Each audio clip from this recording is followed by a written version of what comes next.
Son ahora las 7:43 de la mañana. Mire, sobre el año 2024 había enormes expectativas desde el anuncio de la flexibilización de las sanciones petroleras, más cuando tras los últimos acontecimientos se considera de parte del gobierno norteamericano volver a ellas. Sin embargo, habría que decir que The Washington Post afirma que Estados Unidos también está evaluando permitir que continúen negocios petroleros limitados en Venezuela. El caso es que ya pasó enero, pasó febrero, pasan los carnavales, pasa Semana Santa. Solían decir algunos, no, el país va a arrancar luego en febrero. No, va a arrancar luego de carnaval. No, es que es después de... Bueno, ¿qué pasó Semana Santa? Es hoy 1 de abril, comienza el cuarto mes del año. ¿Depende de qué el arranque del país? ¿Depende de la elección del 28 de julio? ¿Depende de los actores económicos? ¿Depende del industrial o del comerciante? ¿Depende del consumidor y de su capacidad de compra? ¿Depende de los actores políticos? Bueno, tenemos como invitado al doctor José Manuel Puente, es economista PhD de la Universidad de Oxford, profesor titular del IESA, profesor asociado del IE Madrid, profesor invitado de las universidades de Oxford y Salamanca. Doctor Puente, siempre un gusto recibirle. Román, el gusto es mío estar aquí. Gracias por la invitación.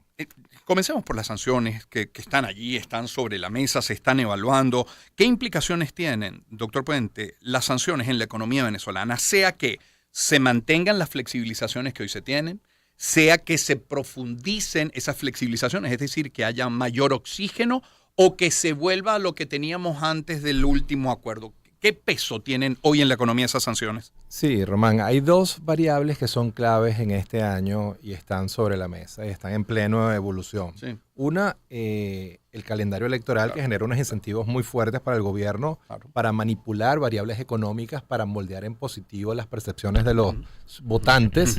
Y la segunda, las sanciones. ¿Y qué es lo que tenemos por un lado y por el otro? Bueno, una, que hay un gobierno que está siendo muy fuertemente criticado a nivel internacional. Es normal que los estados anuncie, los Estados Unidos de América, sanciones contra Venezuela. Lo sorprendente es que se ha unido la Unión Europea, Canadá, los aliados en América Latina como México y las últimas declaraciones de la Brasil colombiana. Lula, el gran aliado de América, Lula y AMLO en México han criticado lo que ha pasado con las inhabilitaciones, la imposibilidad de que los candidatos que quieren inscribirse se inscriban y tengamos lo que había sido un acuerdo central en Barbados, tener unas elecciones competitivas y transparentes y democráticas. Y entonces eso para mí hace que sea casi imposible que los Estados Unidos y la Unión Europea no tomen algunas decisiones vía sanciones en el mes de abril, lamentablemente. Porque es la fecha que puso el propio gobierno de los Estados Unidos para evaluar las acciones del gobierno venezolano. Por supuesto, Estados Unidos no tiene absoluta libertad de tomar decisiones, tiene muchas presiones internas, entre ellas Venezuela todavía es un jugador muy importante en el ámbito petrolero mundial y cualquier sanción a Venezuela tiene impacto sobre los precios de la gasolina. Joe Biden perdió las elecciones de mitad de año del 2023, entre otras cosas porque el galón de gasolina se le fue a $5. Sí. Entonces tiene presiones internas más los diferentes lobbies. Intereses y necesidades, ¿no? De diferentes grupos en favor de las sanciones y en contra de las sanciones. O sea, yo no estoy asumiendo posición sobre el tema porque soy de los críticos a las sanciones generalizadas. Creo que le generan un costo al país, sobre todo a los más humildes, pero también es cierto que Venezuela no ha cumplido con los acuerdos de Barbados y las elecciones que vamos a tener no son ni justas, ni competitivas, ni absolutamente democráticas. Entre ellos tienes una cantidad de candidatos inhabilitados. Y una de las reglas claras o acuerdos claros de Barbados es que no hubiera candidatos inhabilitados. Entonces eso puede generar sanciones y un desempeño peor al que habíamos estimado para el año. Y ciertamente la economía no ha arrancado todavía. Sí. Estamos ya a abril y vemos por un lado que el gobierno no frenó la ejecución presupuestaria. Hay un aumento del 22% de los niveles de liquidez en la economía, tratando de estimular la economía, pero en paralelo el gobierno mantuvo estático, también por razones electorales, los incentivos electorales, el tipo de cambio. El tipo de cambio tiene 3 meses, increíblemente, en 35, 36, 37. Bueno, ahí se está generando una brecha que va a ser imposible mantener en el mediano plazo. En política económica tú puedes generar ilusiones de armonía en una coyuntura por razones político-electorales, pero tarde o temprano la economía tiene sus leyes. Sin las intervenciones del Banco Central de Venezuela, ¿cuál sería el precio del dólar hoy? Bueno, esto suena muy duro porque muy desagradable ser el vendedor de malas noticias, pero el tipo de cambio de economía, el de equilibrio de esta economía es un valor más o menos de 70 o 75 dólares por dólar. El doble. Es muy duro, es el doble. Y eso va a ocurrir en algún momento. Lo que no sabemos, lo que no, la ciencia económica no puede determinar es cuál es el valor. Sí sabe cuál es el valor, pero cuándo es el ajuste, no, es una decisión política. Y el gobierno está jugando con los incentivos políticos que tiene. Conclusión, tienes sanciones por un lado, incentivos políticos por otro, una cantidad de distorsiones que van a tener que ser corregidas en algún momento. El tipo de cambio se va a devaluar en algún momento del 2024, 2025 y vamos a pagar la cuenta muy, muy cara. Pero el punto es que por ahora no se ha reiniciado la actividad económica. Todo el mundo está esperando que arranque el año y no arranca. Eso, y que no depende ni de comerciantes ni de industriales y depende en poca medida del ciudadano y de su capacidad de compra. Depende más de asuntos macroeconómicos y políticos que del día a día, ¿no? Absolutamente. Al final, los agentes económicos tienen una responsabilidad por la gran responsabilidad del gobierno y de su política económica. Y no hay una política económica coherente, coordinada, política fiscal, monetaria, cambiaria, que sea consistente, que genere los incentivos correctos para que haya una reactivación de la producción, de las ventas, del consumo y haya actividad económica y que se genere riqueza y se redistribuya. Y eso no ha ocurrido todavía. Porque básicamente el gobierno lo que maximiza es la variable política sobre cualquier variable económica.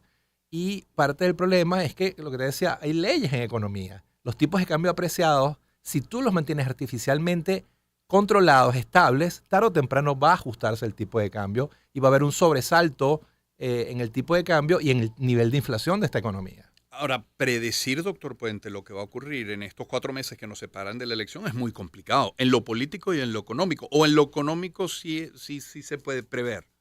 O sea, bueno, nos queda todo el mes de abril que recién comienza hoy, mayo, junio y prácticamente todo julio porque la elección es el 28. No, sin lugar a dudas, yo tengo la suerte de estar en el área económica, que es un poquito más predecible, un poco más de certidumbre. En la política pueden pasar 1000 cosas. Claro. Hay varios escenarios y bueno. Pero en términos económicos yo todavía, en aras de la ecuanimidad científica, yo creo que este año todavía la economía va a crecer a una tasa menor a la que habíamos estimado el año pasado por todas estas distorsiones políticas económicas.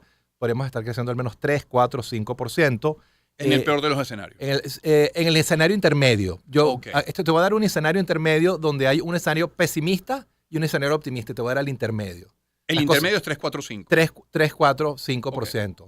Vamos a tener una inflación que puede estar entre 80 y 120. Le doy un rango grande porque es que como yo no sé qué decisión va a tomar el gobierno en materia cambiaria, porque puede amarrar el tipo de cambio los primeros 6 meses del año, pero después de las elecciones puede soltar las amarras y que el tipo de cambio se vaya a 50, 60, 70. Y que la materia cambiaria depende hoy día en buena medida de ese alivio de las sanciones que, por ejemplo, pesaban sobre Chevron. Y claro, y las sanciones, por cierto, Chevron tiene un seguro de vida. Chevron probablemente no va a ser tocado. Sí. Hay unos acuerdos con el gobierno norteamericano y con el gobierno venezolano que le dan algún margen de maniobra, pero si se implementan sanciones, nuevas empresas no van a poder entrar. Y ahí está uno de los puntos claves. Yo estaba viendo la producción petrolera que informa OPEP y Venezuela ha respondido positivamente, otra vez en áreas de la ecuanimidad, a la flexibilización de las sanciones. Y para el mes de febrero, Venezuela llegó a producir, de acuerdo a OPEP, 877,000 barriles. Si la tendencia continúa y no hay sanciones, Venezuela podría llegar al final de año a 1 millón de barriles. Eso es muy bueno porque implica mayores ingresos petroleros, mayores ingresos en divisas que le van a permitir al gobierno actuar en el mercado cambiario. Pero si entran las sanciones, vamos a volver a los 600 o 700,000 barriles que teníamos en octubre, septiembre. Entonces ahí está la gran incógnita. Este país todavía, el sector petrolero está muy golpeado, muy debilitado, pero todavía el petróleo tiene la posibilidad de dinamizar en positivo o arrastrar en negativo esta economía. Y lo que yo veo con data de OPEP es que había un incremento importante de la producción. Pero eso puede ser revertido con las sanciones. Entonces te decía, estamos hablando de un tipo de cambio que podría cerrar el año entre 50 y 70 bolívares, dependiendo de cuál sea la decisión política que tome el gobierno sobre el tema cambiario. La cesta petrolera podría estar todavía en un precio aceptable y la producción, que es la gran incógnita, es sin sanciones podríamos llegar a 1 millón de barriles al final de año. con sanciones nos quedamos en 700.000, en 650. Ahora, hablaba de 3 escenarios. El intermedio es de un crecimiento de 3, 4, quizás hasta 5%. ¿El optimista y el pesimista? Bueno, el optimista, si todo va bien, el gobierno logra pacificar al gobierno. Tenemos unas elecciones, son sí.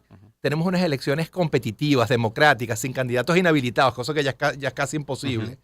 Tú permites que todos los candidatos que tienen chance de ganar la elección corran la carrera y se genera un ambiente institucional y no hay sanciones, la economía podría tener un mucho mejor desempeño, podría crecer hasta 6, 7%, 8%. Y después el escenario más radical es que hay un choque de trenes donde tienes un grupo de candidatos inhabilitados que siguen corriendo la carrera, pero no están habilitados, Sí. y al final haya un choque de trenes y se genere gran inestabilidad política. Y Venezuela es una economía que ha demostrado que los desequilibrios políticos le generan gran daño a su economía. Si se genera el peor de los escenarios, con una gran confrontación política, la gente queda muy insatisfecha con el proceso electoral, nuestros vecinos, Norteamérica, Canadá, la Unión Europea, México, Brasil, sienten que Venezuela no hizo unas elecciones libres y competitivas y hay sanciones, entonces vamos al peor de los escenarios. Doctor Puente, sabemos que la política tiene un impacto en la economía y de vuelta la economía tiene un impacto en la política, pero hay otros ejemplos como el venezolano en que esté tan marcado el desempeño económico con la política como en Venezuela. Hay muy pocas economías que son tan sensibles a lo político. Te voy a dar dos ejemplos, dos contraejemplos. Uno muy claro, el de Perú. Perú es una economía que, como sabes, en los últimos 10 años ha tenido 4, 5, 6 gobiernos, tiene varios de sus expresidentes en cárcel, enjuiciados, y sin embargo la economía peruana ha sido la economía que más ha crecido en los últimos 22, 23 años en América Latina. Ahora su actual presidenta investigada por 14 o 15 relojes, algunos de ellos de alta gama. Sí, no, es una cosa increíble, y sin embargo la economía sigue teniendo un muy buen desempeño, con alto crecimiento y con baja inflación. Italia es otro perfecto ejemplo. Italia ha tenido más de 50 gobiernos en los últimos 70 años. Es un sistema parlamentario que funciona por coaliciones y cada 3, 4, 6 meses se desajusta esa coalición. Hay una gran inestabilidad política y la economía italiana, a pesar de los problemas, sigue teniendo un desempeño razonablemente bueno y sigue estando dentro de G7 o G9. Entonces, hay pocos... pero el caso de Venezuela, lamentablemente, es totalmente opuesto. Lo político está altamente correlacionado con lo económico y sin estabilidad política no hay estabilidad económica. Y ese es el gran drama de Venezuela. Tenemos que pacificar al país, llegar a grandes acuerdos nacionales, tenemos que tener elecciones limpias, competitivas y transparentes, y entonces sobre esa estabilidad política construir opciones de política económica que recuperen crecimiento con el alto crecimiento, baja inflación y pleno abastecimiento. Doctor Puente, cuando proyectaban el año 2024, ya en sus cálculos estaban que los primeros 3 meses del año no iba a haber un arranque económico formal como lo hemos visto. No, realmente, no. Esto es terrible porque fíjate el 2023, ¿sabes cómo cerró el 2023? No hay cifras oficiales, pero el 2023, de acuerdo a la OBF, que es una fuente relativamente confiable, la economía se contrajo en menos 1.2%. A principios del 23, algunas empresas internacionales muy competentes llegaron a predecir hasta un crecimiento de 20%. Wow. Una cosa sorprendente. Sí. Y no pasó, al final se contrajo. Este año teníamos mejores perspectivas de la economía venezolana en el mes de octubre, noviembre. En la medida que el ambiente económico y político se ha enrarecido, el desempeño ha ido empeorando. Y los primeros 3 meses, la economía sí probablemente creció, tenemos que esperar las cifras oficiales, pero una tasa muy inferior a la que hubiéramos esperado para esta coyuntura electoral, porque estamos partiendo de que las cosas, después de 7 años de terrible crecimiento, de muy mal desempeño entre el 14 y el 20, más después del 23, este año debería arrancar un poco mejor y además impulsado por los incentivos electorales, un gobierno que quiere ganar elecciones y quiere que las cosas vayan bien y que la economía crezca con baja inflación. ¿Y cuándo podría entonces arrancar económicamente el año? ¿Ahora, en abril después de la Semana Santa o en agosto después de la elección del 28 de julio? Claro, el problema es que es muy tarde. El julio 23 es el timing político. El gobierno tiene que lograr que las cosas mejoren, al menos las percepciones, para poder capitalizar eso en votos para julio del 2024. Y hasta ahora no lo ha podido hacer. ¿Eso pasa por un aumento de salario, por nuevos bonos, por qué? Por 1000 cosas. Crecimiento económico. Por la estabilidad del precio del dólar, sin duda. Baja inflación o una moderación. Venezuela ha tenido en los últimos 10 años estado siempre entre las 3 inflaciones más altas del mundo. Crecimiento económico, pleno empleo y pleno abastecimiento. Y eso todavía no se ha logrado. Venezuela sigue estando entre las 3 o 4 inflaciones más altas del mundo. De hecho, este año Venezuela va a estar junto, Líbano va a ser en la número 1, Argentina en la número 2, Siria en la número 3 y probablemente Venezuela sea la 4ª inflación más alta del mundo.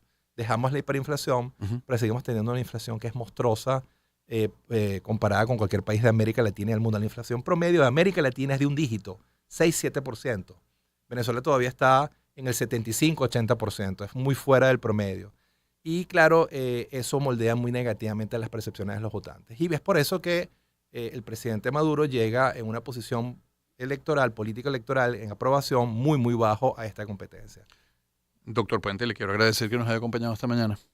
Gracias a ti, Román. Siempre es un gustazo. El tiempo es tirano, pero es muy, sí, es muy agradable la conversa. Muchísimas gracias por acompañarnos. Es el doctor José Manuel Puente, economista, PhD de la Universidad de Oxford, profesor titular del IESA, profesor asociado del IE de Madrid y profesor invitado de las universidades de Oxford y Salamanca. Me permito cerrar esta segunda hora de nuestro programa con algunos mensajes publicitarios, como por ejemplo este de Grupo Leti, y hablarles de Diclazón Gel. ¿Qué es? Un analgésico antiinflamatorio tópico de Grupo Leti, que son los expertos en tratamiento del dolor. Diclazón Gel se absorbe rápidamente y sin dejar rastros que pudieran manchar la ropa, con agradable olor y en una presentación rendidora de 50 gramos. Diclazón Gel contra el dolor y la inflamación. Y es de Grupo Leti. En Grupo Leti, nuestro compromiso es mayor.